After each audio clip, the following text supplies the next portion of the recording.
Hello বন্ধুরা, কেমন আছেন সবাই? আমি এসে পড়েছি আলামিন ইসলাম আলিফ আপনাদের সাথে আপনাদের চ্যানেল রস্টার অফ জ্যোতি। বন্ধুরা, আজকের ভিডিওতে আমাদের কাছে আছে একটি অনেক আগের যুগের একটি ক্যাসেট। এই ক্যাসেটটি এটার ভিতরে ছিল বন্ধুরা, আমি বের করে নিয়েছি। দেখেন, আপনারা হয়তো কেউ কেউ এই ক্যাসেটটিকে চিনে থাকবেন, দেখে থাকবেন বা চালিয়েও থাকবেন। আগে স্পিকারে এমন ক্যাসেট বললে ক্যাসেট কিনে এনে গান বাজাতে হতো, কিন্তু বর্তমানে তো মোবাইলে সব কিছু আছে, অন্য কোনো আলাদা যন্ত্র কিনতে হয় না। দেখেন বন্ধুরা, আজকে আমি এটা খুলে দেখাবো। আমি কখনো এটা খুলিনি, কিন্তু আজকে আমি এটা খুলে আপনাদের দেখাবো। চলেন বন্ধুরা, এটিকে আমরা খুলে নিই। এটি খোলার জন্য আমাদের লাগবে একটি স্ক্রু ড্রাইভার। আমরা একটি স্ক্রু ড্রাইভার নিয়ে নিয়েছি। চলো বন্ধুরা, এটিকে খুলে নিই।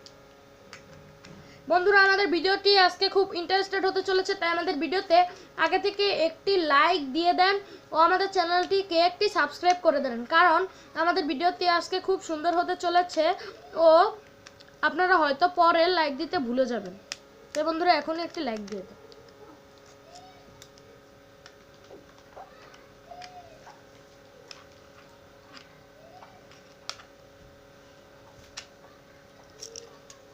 বন্ধুরা দেখেন, আমি এটি খুলে নিয়েছি। এখন আমি জিনিসটা খুলে দেখি। এই দুটো কি জানি বের হলো, লাল লাল। এই দুটো হয়তো এখানে লাগানো ছিল।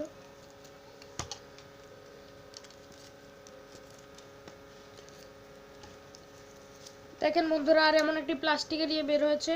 আর এই যে এর ভিতরের কালো কি জানি একটা বের হলো। দেখেন, হয়তো এই দুটাই ওই ক্যাসেটের স্পিকারের ভিতর লাগালে এই দুটাই ভাবে ঘুরতো, কিন্তু গান বাজতো কিভাবে এটাই বন্ধুরা আজ পর্যন্ত আমি জানতে পারিনি। আরাফের একটু ধরো তো। আর বন্ধুরা, আরাফের কালকে হ্যাপি বার্থডে গিয়েছে, এজন্য সে আজকেও খুব খুশি। বন্ধুরা, এই পদার্থগুলো কি আমি হয়তো জানি না, আমি এগুলোকে আগে কখনো দেখিনি, আমি এগুলোর নামও ঠিকভাবে জানি না, কিন্তু এই জিনিসগুলোকে এমন এমন করলে হাত গরম হয়ে যায়।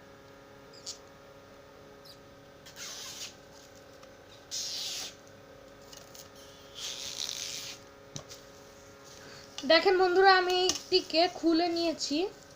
দেখেন, এমন এগুলোই বের হয়েছে। এগুলোকে আপনারা বিভিন্ন ফাংশনে জড়ি হিসেবে ব্যবহার করতে পারেন, রিসাইকেল করার জন্য। আবার এগুলোকে বর্তমানে তো ব্যাডমিন্টনের সিজন, শীতকাল, তাই বর্তমানে এগুলোকে ব্যাডমিন্টনের জাল হিসেবে ব্যবহার করতে পারেন। আমি আপনাদের পরের ভিডিওতে এটিকে রিসাইকেল করে দেখাবো ও ব্যাডমিন্টনের জাল হিসেবে ব্যবহার করে দেখাবো। আর বন্ধুরা, আমি আপনাদের যে আগে দেখিয়েছিলাম এমন একটি জিনিস যেটার ভিতরে এই পুরো ক্যাসেটটা ছিল। দেখেন, এই জিনিসটাকে আপনারা মোবাইল স্ট্যান্ড হিসেবে ব্যবহার করতে পারেন। দেখাই আপনাদের। প্রথমে এই জিনিসটা এভাবে থাকে, তারপর এটাকে এভাবে ঘুরিয়ে খুলে আপনারা এইখানে দেখেন, এখানে স্ট্যান্ড হিসেবে রাখতে পারেন। দেখেন, আমি আপনাদের দেখিয়ে দিচ্ছি। দেখেন দেখেন বন্ধুরা, কত সুন্দরভাবে আমার হাতের ভিতরে এটা সেট হয়ে গেল। এখানে আপনি খুব সহজে মোবাইলও ইউজ করতে পারেন। দেখেন বন্ধুরা,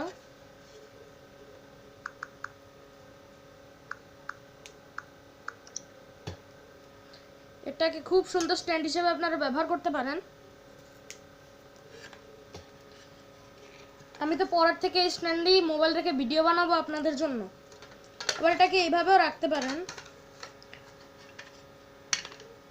আবার এই স্ট্যান্ডটিকে আপনারা অন্যভাবেও ব্যবহার করতে পারেন। যদি আপনারা আরেকটু বড় চান, তাহলে এভাবে নিয়ে এটাকে এভাবে ঘুরিয়ে এটার সাথে এভাবে লাগিয়ে এভাবেও স্ট্যান্ড হিসেবে ব্যবহার করতে পারেন।